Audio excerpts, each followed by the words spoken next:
अस्सलामुअलैकुम, सत श्री अकाल, प्रणाम।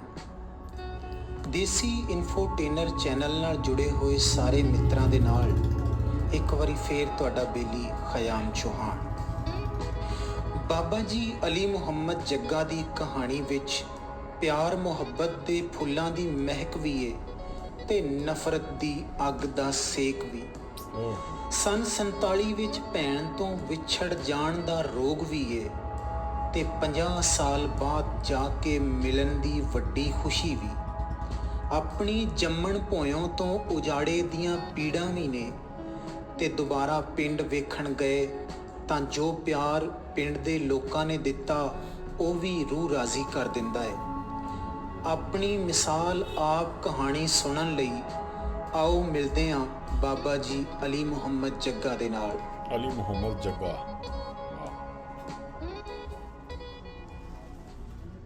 देसी इन्फोटेनर ਨਾਲ जुड़े हुए सारे मित्रों, ਅੱਜ ਅਸੀਂ ਪਹੁੰਚੇ ਹਾਂ ਚੱਕ ਨੰਬਰ 463 EB ਬੂਰੇਵਾਲਾ ਔਰ ਸਾਡੇ ਨਾਲ ਬੈਠੇ ਹੋਏ ਨੇ ਬਾਬਾ ਜੀ ਅਲੀ ਮੁਹੰਮਦ, ਜਿਨ੍ਹਾਂ ਨੂੰ ਨਿੱਕੇ ਹੁੰਦਿਆਂ ਜੱਗਾ ਵੀ ਕਹਿੰਦੇ ਸੀ। ਅਲੀ ਮੁਹੰਮਦ ਦੇ ਪਿਓ ਦਾ ਨਾਂ ਸੱਜਣ ਕੌਮ ਮਲਕ ਤੇਲੀ ਹੈ। ਜਿਹੜਾ ਪਿਛੋਕੜ ਦਾ ਪਿੰਡ ਹੈ ਉਹ ਢੁੱਡੀ, ਤਹਿਸੀਲ ਫਰੀਦਕੋਟ ਸੀ, ਜ਼ਿਲ੍ਹਾ ਵੀ ਫਰੀਦਕੋਟ। ਔਰ ਅਲੀ ਮੁਹੰਮਦ ਦੀ ਉਮਰ ਇਸ ਵੇਲੇ 85 ਵਰੇ ਹੈ। ਇਹਨਾਂ ਦੀ ਵੀ ਇੱਕ ਭੈਣ ਵਿਛੜ ਗਈ ਸੀ ਇਹਨਾਂ ਤੋਂ 1947 ਵਿੱਚ। ਉਹ ਹਿੰਦੁਸਤਾਨ ਵਿੱਚ ਰਹਿ ਗਈ ਸੀ ਔਰ ਬੀਬੀ ਉਹਦਾ ਨਾਂ ਸੀ।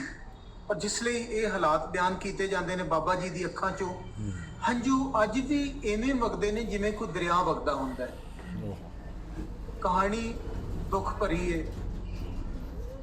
ਦੁੱਖ ਅੱਜ ਵੀ ਤਾਜ਼ਾ ਨੇ।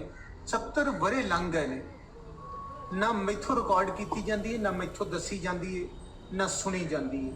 ਪਰ ਹਰ ਉਹ ਬੰਦਾ ਜਿਹਦੇ ਸੀਨੇ ਵਿੱਚ ਇੱਕ ਦਿਲ ਹੈ ਦੁੱਖ ਨੂੰ ਮਹਿਸੂਸ ਕਰਨ ਵਾਲਾ, ਦਰਦ ਨੂੰ ਮਹਿਸੂਸ ਕਰਨ ਵਾਲਾ, ਇਹੋ ਜਿਹੀਆਂ ਕਹਾਣੀਆਂ ਸੁਣ ਕੇ ਦਿਲ ਵਿੱਚ ਇਹ ਗੱਲ ਜ਼ਰੂਰ ਆਉਂਦੀ ਹੈ ਕਿ ਨਫ਼ਰਤ ਮਸਲੇ ਦਾ ਹੱਲ ਨਹੀਂ ਹੈ।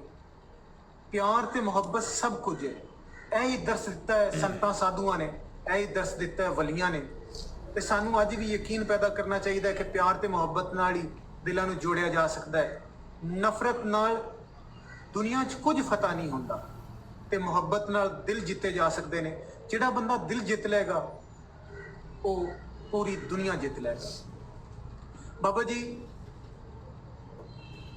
ਪਿੰਡ ਢੁੱਡੀ ਸੀ ਆਪਣਾ ਪਿਛਲਾ? ਹਾਂਜੀ